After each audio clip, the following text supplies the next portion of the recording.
So you're looking to get into selling on Amazon and you really don't know what to expect. Well, in this video, I'm going to break down exactly what you can expect for your first 30 days as a new Amazon seller. And I'm going to guide you through an entire step-by-step roadmap of realistic expectations and what you should get working on if you're a brand new seller starting out online arbitrage in 2026. I'm going to basically walk you through two different paths that you can take. One's going to be a little bit more of an unprofitable path that's going to help you bypass ungating, and another is going to be getting those profits but taking a slower path to getting ungating. And I'm going to tell you who I recommend each path for. And then for each path, we're going to break down exactly what this step-by-step process actually looks like so you can take something away from this video and start getting to work right away in building your Amazon store. So without further ado, let's go ahead and jump into the video. All right, so jumping right in here, you're probably watching this video as person A right now, which is basically you don't have any sales history on your Amazon account. Amazon doesn't trust you. 90% of the brands that you're trying to sell are going to be gated, and you're just ultimately a beginner. You haven't sent in your first 200 units yet, and that's going to be the most important thing to start out with when you are a brand new Amazon seller, is getting your first 200 auto-approved units bought and sold. Reason why is because Amazon, in order for you to open up more brands automatically, is going to need to see some proof,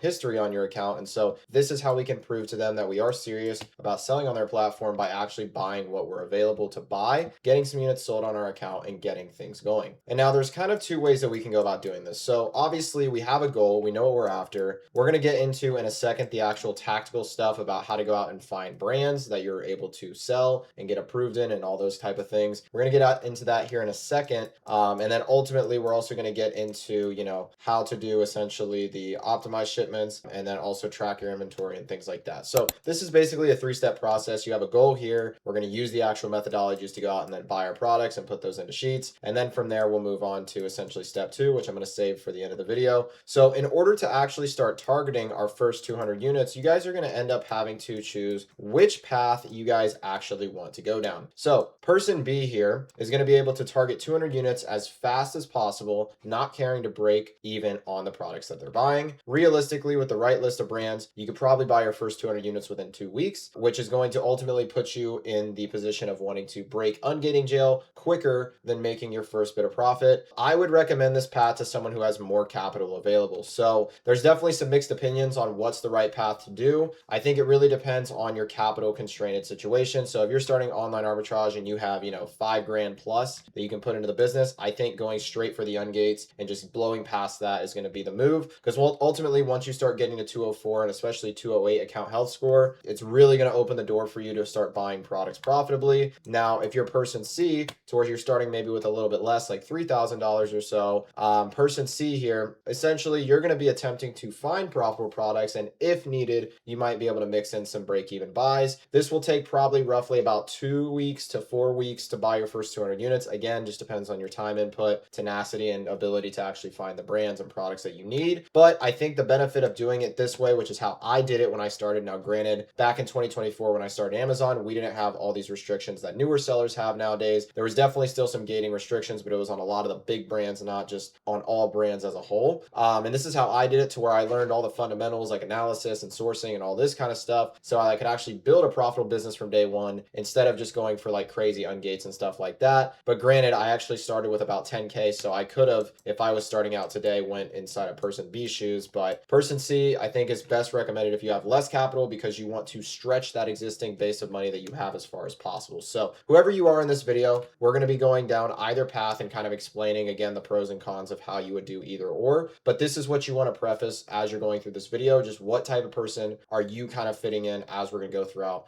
the content that I'm going to bring you guys here in today's video. So just keep that in mind, and let's go ahead and actually jump into how we're going to find our essentially brands, and then from there, finding those brands, how to go out and find products, whether they're break even or they are profitable. One thing before we jump any further into the video, if you're someone looking for more personalized one-to-one help and support growing your Amazon business, I do have a link in the description below where you can check out my website, and inside of here you can book in a time to meet with me, to where we can speak one-on-one and talk about what it looks like to get coaching help from me personally. And so if that is something that does interest you, again, link is in the description below. And with all that out of the way, let's get back to the video. All right, so the way we're going to go out and actually find our brands and start building out what's called a brands list here is we are going to go onto a Amazon listing. So you guys could use this sand and fog listing if you wanted to here, for example. And basically what we're going to do is we are going to start looking in here for basically Amazon sellers that we know are doing arbitrage. Now, how do we know that this listing here is going to contain sellers doing doing arbitrage? Well, it's basically just based on this Keepa chart here. So if we can see that a lot of sellers are on a listing like we see with the sand and fog listing here, this is a very obvious sign of people doing arbitrage. And the reason why is because if this was wholesale, there would be much less competition. This offer count would not be as jumpy and,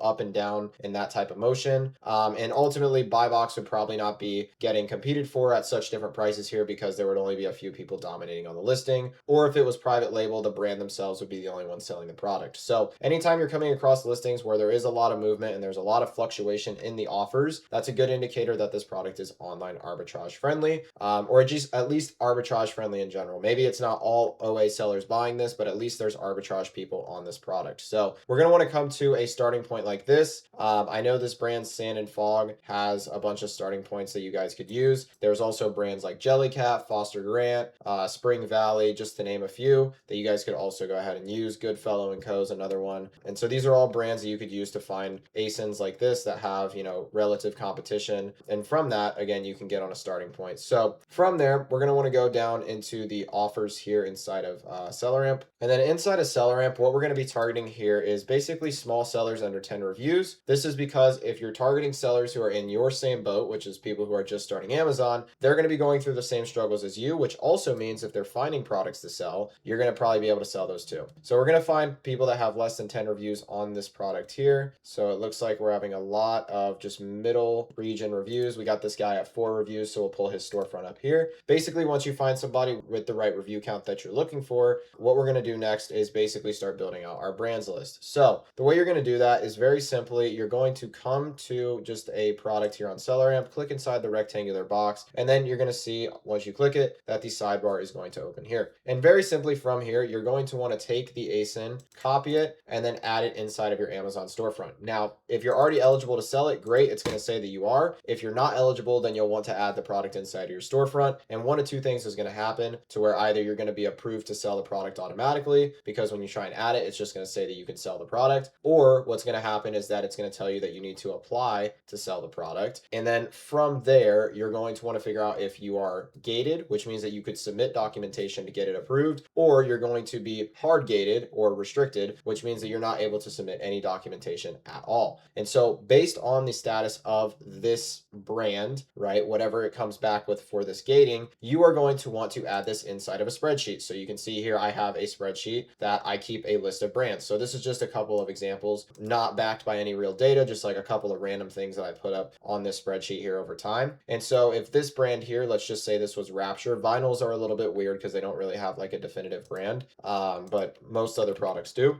Let's say you added this product Rapture to your storefront and you notice that it was a 100 unit ungate. Okay, this would be gated. Let's say this Best of Nirvana, same thing here. So maybe this is like Nirvana branded. All right, we figure out that this one's gated. Maybe this Ryobi brand here is, hard gated, meaning it's not able to be sold, right? And again, to give you guys realistic expectations, a lot of stuff is going to look like this in your spreadsheet. You're going to be finding a lot of gated and restricted products. Okay, that is totally normal. But the goal here is so that we can start building out this list as fast as possible with as many unique brands as we can find. So maybe when you go onto this Bamboo Lab product here, for example, oh, cool, we're automatically approved, or we try to add it and then we're able to sell it. And nice, now we have the brand Bamboo Lab approved, and now we at least have one brand approved. And so your goal is going to be to go through as many storefronts that have 10 reviews or less and basically find your first 10 to about 20 auto-approved brands. Now it's going to be definitely a challenge, but you're going to want to find about at least 10 auto-approved brands. And once you have a brands list that contains 10 auto-approved brands, the next step is going to be to actually source through these brands so that we can then dive down the rabbit hole of basically going either way with person B and person C's situation here. So in order to do this, we're going to go to Keepa Pro, which is basically just keepa.com. We're going to go to Product Finder, and then what you guys are going to want to do is enter in just the filters that I'm going to give you guys here on screen in order to actually go out and start looking for these products. So let's say for us, we're going to look for Bamboo Lab here, and then we are going to want want to enable all these filters here. And so you guys can see based on my active filters right here, this is basically the set of filters that you're going to want to use on Keepa Product Finder, which is going to be a max sales rank of 250K, the buy box from statistic at $7, Amazon out of stock, yes, the brand itself, just do one brand at a time, don't try and search all these brands at once, new offer count from 3, and then that's pretty much it. And then at this point, you're going to run these Keepa Product Finder searches on each auto-approved brand that you actually have automatically approved, and then you're going to go through and actually try to source these products, okay? And then you're going to be able to source these products through going in, looking for the product on Google, finding a supplier that carries it, so we can see the Bamboo Lab store carries this product here, and then at that point, it's going to be referring to the cost that you can pay according to SellerAmp, which is going to be your max cost. That is going to be basically the cost of the product that you're going to need to buy it in order for it to be profitable there. You'll want to refer to that to give you an idea of how much you can pay for this product here. And then from there, right, you're just going out and seeing if you can make this product profitable. So we can see this product here is, this actually might not be the right type of product that we're looking for here. I think we're looking for something a little bit different here. So let's see if we can find it. I think it's going to be this basic one right here. Let's see, once this site loads, white with the spool, and it looks like we're going to be paying about $13.79. Awesome. And so from there, you're just going to want to go through and coupon it. Looks like it also has a $10 off 100. So maybe we end up paying about $12.79 for this product here. And we can see that this product is basically breaking even. Okay. So again, when you guys are actually going through and sourcing, this is all going to depend how fast you can buy your first 200 units based on the brands that you can sell and based on person B or person C's scenario. So if you're person B in this example, you might end up buying this Bamboo Lab product here, because especially right now, we can see based on this Keepa chart right here with the offer count trend and where it is at, we can actually see that you could reasonably sell this thing for probably about, $27 to maybe even $28 at this point, which 27 is practically break even. 28, you're actually making 9 cents per unit. And so this thing sells 2,000 times a month. And so realistically, you could definitely buy up, quite a few of these to start getting yourself working towards, that 200 unit goal of yours. And so this again is ultimately going to depend on what type of strategy you are going to take. So what I want to run you guys through now is basically the math as to whether or not it's going to take a certain amount of time based on if you're person B or person C, because at this point you have an idea as to how you're going to go out and actually find brands and then source those brands. And so now I'm going to go ahead and show you guys what the actual logistical numbers is going to look like behind each person's scenario, so that you have a realistic expectation for when you can get your first sale, when you'll start to be able to break through ungating issues, and then from there how you're going to compound and build your stuff later. So moving into our second part of today's video, which is going to be the math. All right. So once you've essentially started sending in those first 200 units to Amazon, again, if you're person B, it'll probably take you up to 2 weeks. If you're person C, it could take about double that time. Whether that's in batches or all at once, here's what you can expect for your timeline to first sale. So carrier shipping from you to essentially Amazon, that's going to take about 3 to 4 days for UPS to deliver it to their warehouse. Amazon FC transfer is going to take about 1 to 2 weeks. So I would say on average, a good rough lead time is about 10 to 14 days from the day you ship it out to the day it becomes Prime eligible inside of one warehouse. Once your product arrives and is fully checked in, you need to get set up with a repricer. I recommend using Go Aura.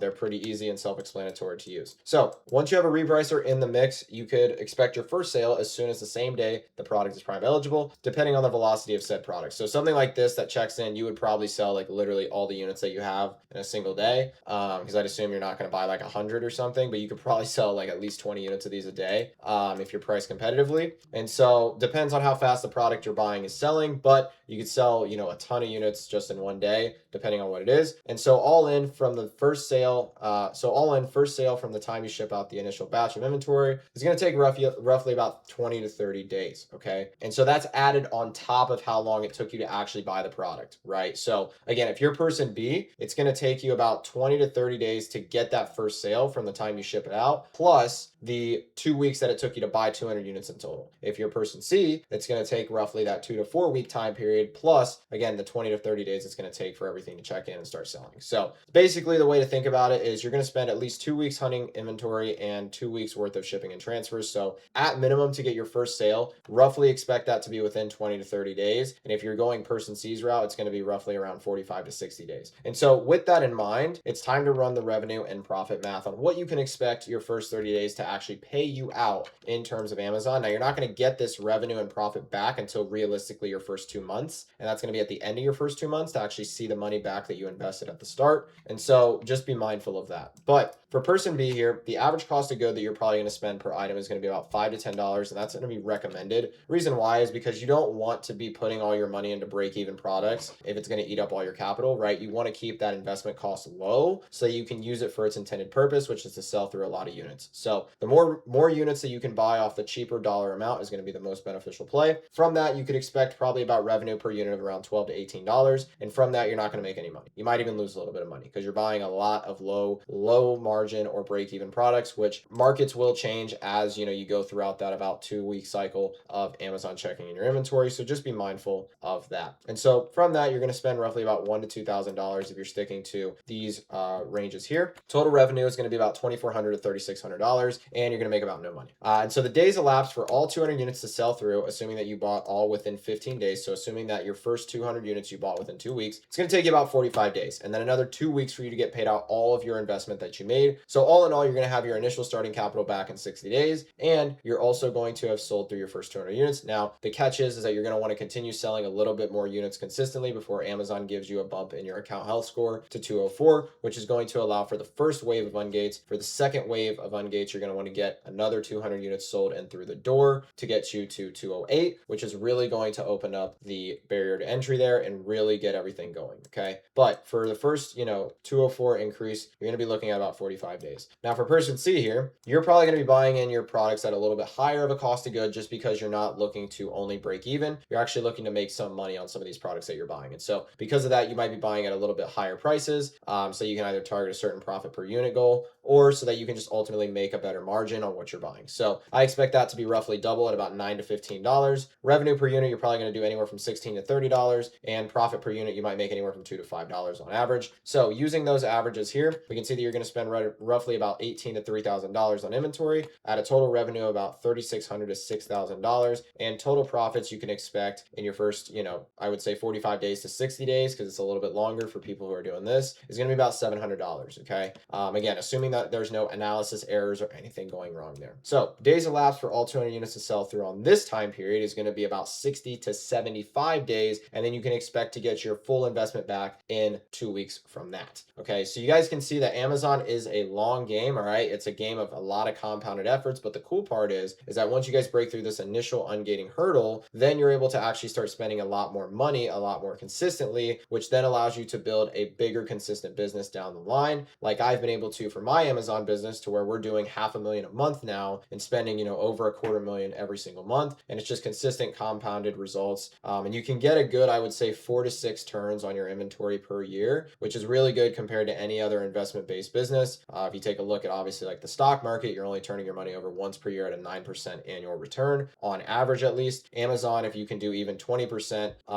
returns 5 times in a year on each of those returns, it's a lot of money. So it's a great business for cash flow, and it's a great business to compound money that you have. All right, I would not recommend anyone starting Amazon with less than $3,000. I do not think the business model is for you, but if you do have more than $3,000, this is what you can expect for a realistic roadmap in your first 30 days. It's not going to be get rich quick, but nothing good in this world is a get rich quick scheme. And so that's why I think Amazon is still a great business model to start as a beginner in 2026. But you have to understand that this is probably how long it's going to take for you to get the ball rolling and get your first bit of initial traction. So that's going to be all for this video. Again, if you are somebody who's looking for more personalized one-to-one help and you are looking for more in-depth breakdowns just like this, definitely feel free to book in a time with me to speak below, and I can see if I can help you scale your business or start Amazon if you are somebody just starting out. And with all that out of the way, that'll be all for me in this video. So until next time, peace.